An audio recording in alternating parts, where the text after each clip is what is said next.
Alright guys, we're going to work on what most people refer to as the Monson choke, a tribute to Jeff Monson, who has finalized and finished many guys with this choke.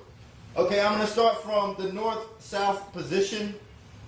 I think one of the most important parts with this position when we're working on this choke is we have to keep his head turned this way. We can't allow him to turn their head in. Once they turn their head in, it's going to ruin your chances of getting this choke. So with your body, you have to be able to feel his head and to keep his head pushed to the side. So when I have my position here, my north-south position, I'm using my ribs to keep his head turned away from me.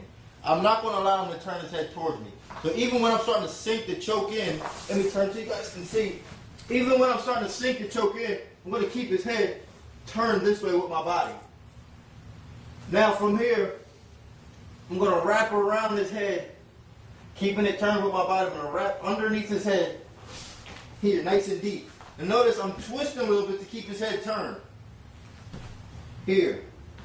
Now, turn back so you can see the grip here. I have his head turned, have my arm underneath his head all the way so that my hand is exposed to the opposite side. Now I'm going to swim my hand inside his arm and get a grip underneath. Right here, underneath his shoulder. Now from here I'm going to sink my hips and lay back so that my armpit is underneath his neck and I squeeze. I can put my head down and squeeze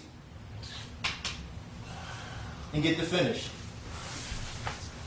Now in faster speed, a little bit so you can see.